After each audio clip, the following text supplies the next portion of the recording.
Hello everybody and welcome back to Sin City Living. My name is Jason. I'm Louie. And we're going to be bringing you today's episode together. As always, please hit the like and subscribe buttons, and we want to give our usual shout out to our patrons. We appreciate all the tips and support. It's just going to go to make the channel better, hopefully to add more games such as roulette. If you guys are curious, just go ahead and check the description of the video down below.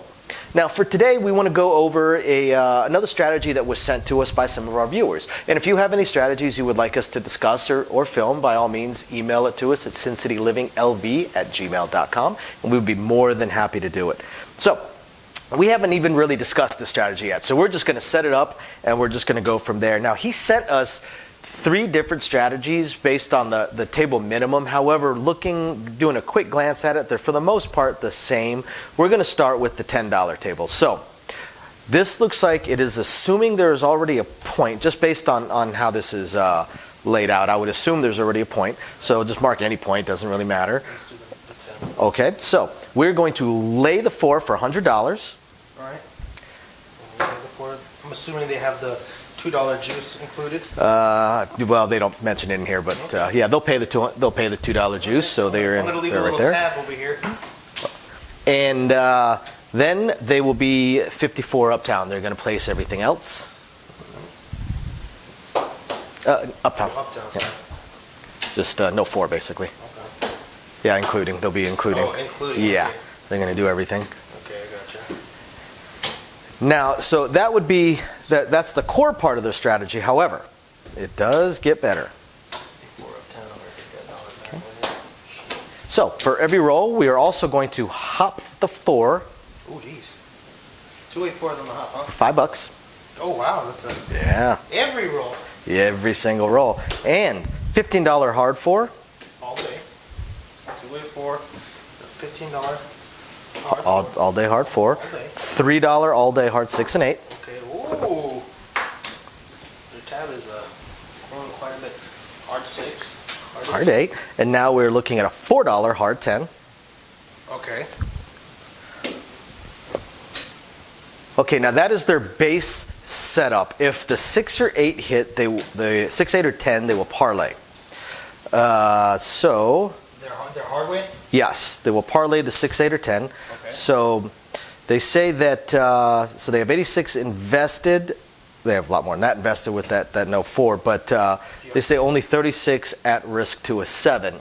Now I will certainly agree with that, because they have the hopper and the hard way to the hard 4 to cover down on this. The downside is that anything that hits in here, they lose this, so they basically have $5 less in their payout, plus any horn number that hits, and that $5 is wasted. But I'm curious real quick. I don't mean to interrupt. yeah, go ahead. So is this their bet every roll? They're gonna bet. They said they're gonna bet this hopper every roll, right? Every roll they will hop the hard 4. Now the first hit of any number, they will press the 5 and 6. Now, and are they gonna always come back up on their all days? I'm going to assume so. Because let's see. Yeah, because in easy 6 rolls, they're going to have to come back on Right, it. easy 6. They got $12. They have to bet this. They have to come back up for 3. They have $6 left. And they're going to press the 5 and 6. Okay. Yeah, so they're going they're gonna press them $3 each. They're going to have to throw in more money. Yes, that's an excellent point. Second hit, they will press the 8 and the 9. All right, let's say the 9 hits. So the first hit, they've already pressed the 5 and 6. So then the second hit, they'll press the 8 and 9. Okay, Then after that, they're going to have to throw in $1, because they will press the entire inside. So the first 3 hits, they're pressing. They're cross-pressing. Now, as we've already shown, if an easy 6 or an easy 8 hits right away, they're already down additional money than what they're collecting. They have to throw in more money. So let's say an easy 6 hits the first time, so they pressed the 5 and 6. They had to throw in an extra $5. Now let's say an easy 8 rolls. Now they're going to press the 8 and 9, but they had to throw in another $5. Then the next hit, they throw in $1, so they can press their inside. Now after that, they say half press. So they do partial presses to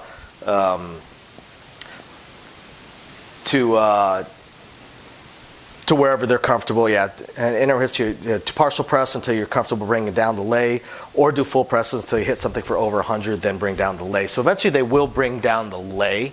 Now, what I find interesting on this is reading it further on. They mentioned that on a cold table that no force certainly helps them. Now, obviously, a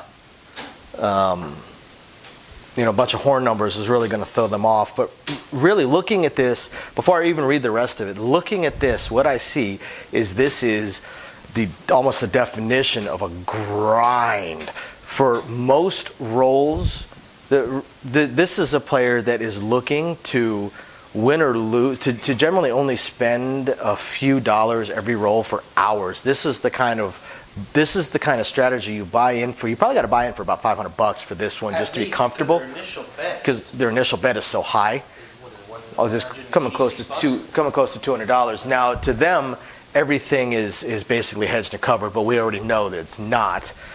But they're basically looking to buy in for, let's say, $300, because once you get going, once you have it set up, it is kind of difficult. You can't lose everything. So let's say they buy in for $300. This is the kind of strategy that you can buy in for $300, and you can play for 8 hours and never really win or lose. What is interesting is that they mention that they have never had a big win without hitting a parlay hard way.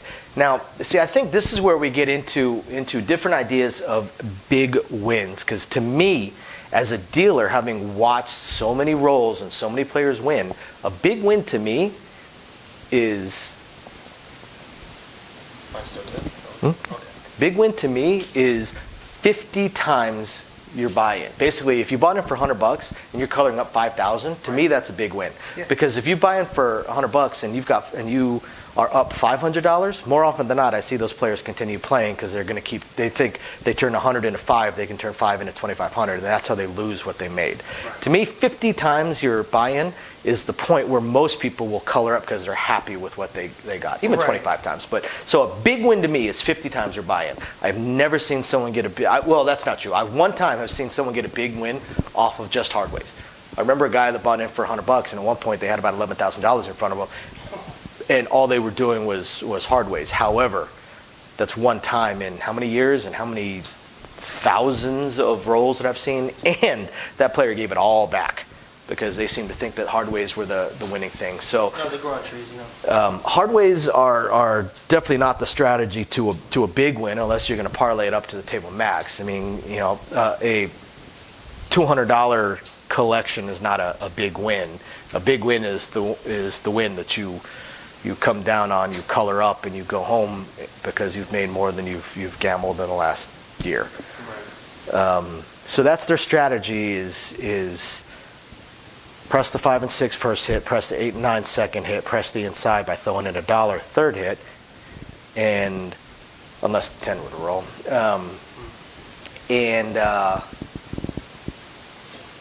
So break it down to me. I'm gonna tally up everything. So this is their initial bet right here. This is their entire initial bet. Yep. I would say the point is 10, right? They have the uptown, including, they have the lay, they have the hopper, they have the all days. They have $186 in action.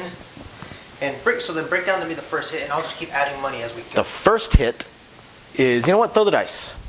Let's just throw a couple dice. See what happens. Okay, easy 6. So easy 6. The first hit, they pressed the 5 and 6. However, hopping 4s just came down. Let me go ahead and cut this out. So I'm going to press the 6 and the 5. Okay. They got $3 left to work. Hard 6 came down. Hard 6 is back up. Okay. Hopping the 4s is also down. Got to throw in another $5. 5. Boom. Okay, that's back up. Okay. Right. Let's roll the dice again. Let's check it out. 7. Ah. All right. Okay. Well, we'll ignore that for a second, Fair enough. just to see, because their second hit. 4. Well, we'll ignore that as well, because an easy 4 that would actually pay $35. They'd lose $100. There is the weakness. Okay, let's check it out. Let's roll that 4. You know what? That's the weakness. All right. That's where the hedge breaks. So let's see. We got the down behind. All right. They lost $102. So they got $75 for the easy 4. No. Oh yeah, 75. You're right. $75 for the easy 4. Okay, let me cut that in the comb right here. So they got 75. They have to come back up on their all day. Although they don't specify that it's an easy 4 hopping. Do they set a two-way four? They just say 4, hop the 4. So we'll say easy 4 because it makes the most sense. I mean, because if they hop the two-way four, they're only getting $35. Exactly. That's what was initially going through my head. So, all right, so they get $75, but they lost $117. Okay, so let's bring them back up. Okay, so that takes 15. Take the 15 away. Then they need 102 to bring back up So the then no now- 4. They need another $62. No, $42. yeah, My apologies. $42. Now another 42, which I'm gonna put over here and add to the the total. 42. The lay is back. All right. Yeah, I think And that's see how where, much they're in after after 2 hits. after a couple rolls. Okay, now they are in 233. They're in $233 after a couple of hits. Which, okay, so that would be what they would be after a couple of hits. Now let's take a look at something else. What is their initial? What is their initial? $186. Okay, so their initial is $186. So let's break this back down to 186. Let's return these back down to their original. Okay, so 186. Get the rest of this out of the way. Okay. So they're in 186. Let's break this down. So point was set. Yep. They put their bets out. Yep. 7 out. Okay. How much did they just lose? They got $1.50. So they Right won here. So they 50 lost. bucks. We got 54, So they lost 4. 54, 64, 69, 75, $79. Hopper. Oh, $84. $84 and they won 48 Huh. if you take the juice out. Yeah. So just like all of the no 4 or no 10 strategies, that's where the weakness is. That's the hedge is the weakness. But I mean, every strategy has a weakness, of course. There's no perfect strategy. Right.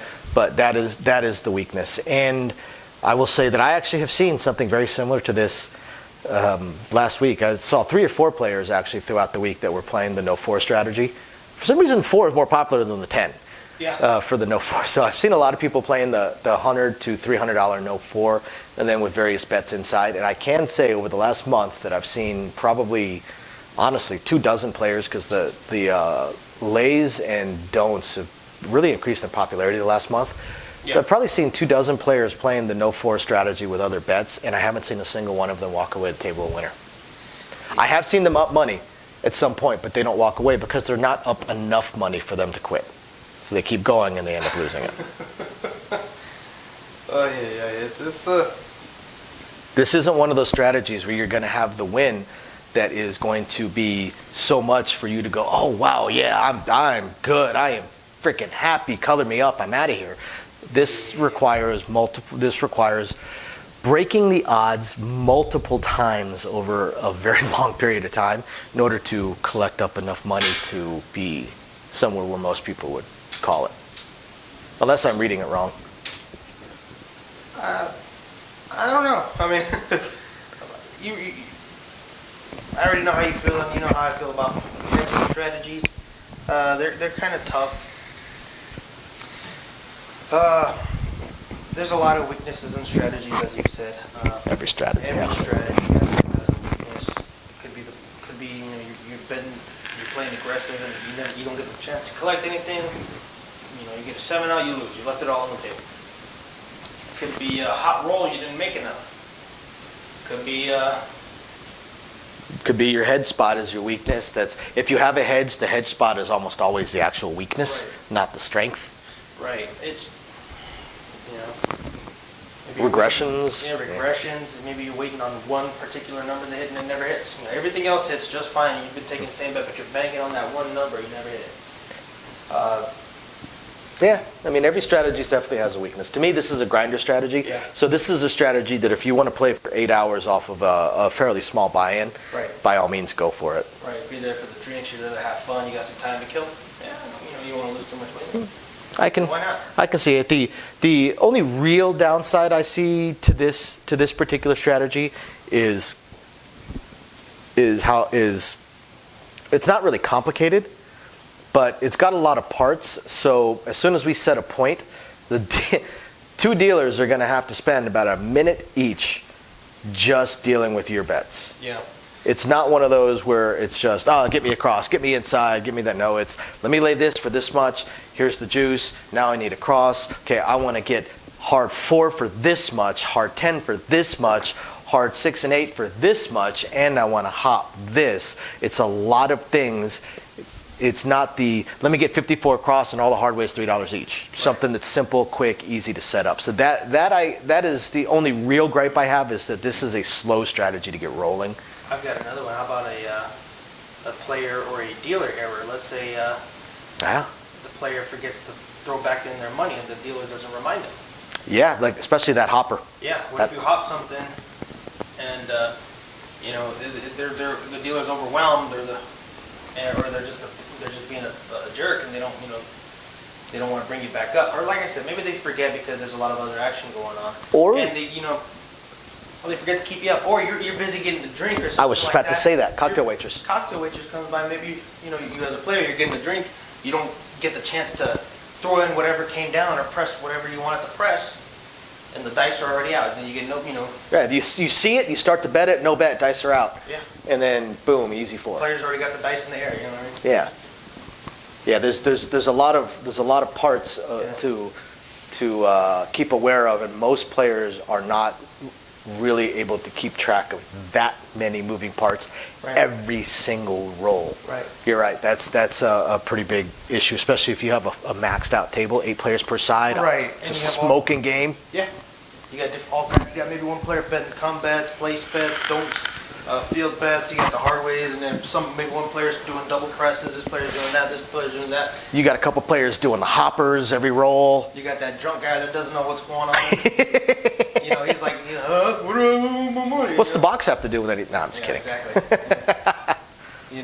There's a lot of variables that go into it. Yeah, this one has a lot of It variables. definitely does. Like Jason said, there's a lot of moving parts in this one.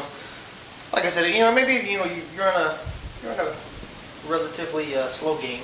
It's the middle of the day or something. You got time to kill. Maybe you took the wife and kid down to the movies or something. They're at the arcade.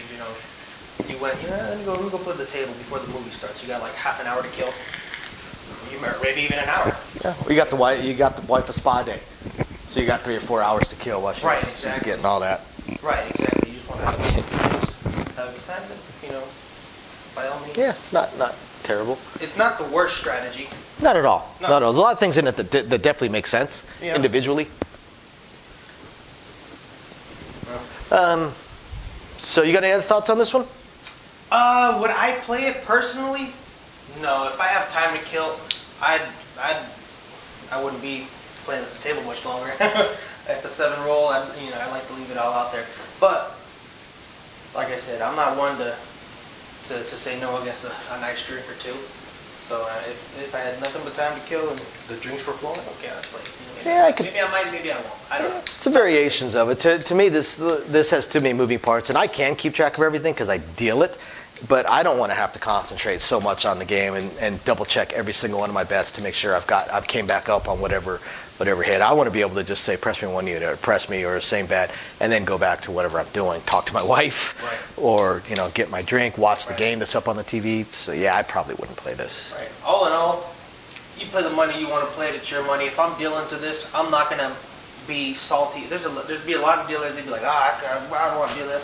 It's your money. You play it the way you want to play it. I have no issues with it. I'm not gonna give you a hard time about it because it's your money, and you're there to play your money the way you want to play it. And you could be a nice guy, and I could just have time to kill with you and have a good conversation with you in the meantime. Absolutely. I mean, there's nothing wrong with this strategy. Like, nothing in it doesn't make sense. No, Like, it's got its purposes. It's just the hedging itself is tough. That's my takeaway. The hedging and the moving parts, like the hoppers, maybe. Yeah, that's kind of what I'm thinking on it too. So, but I hope you guys, hope you guys enjoy this. And like we said, it's certainly got its pluses and minuses, but everything in it makes sense. And I can definitely see it. And there was a lot of thought that went into this for sure. So yeah, it's not bad by any way, shape, or form. So hope you guys enjoyed this. And If you have a strategy you would like us to take a look at or just feature and film a video on, by all means, email it to us. We'd love to hear it. All right, well, I'm Louis here from Sin City Living. I'm Jason. See you guys in the next one.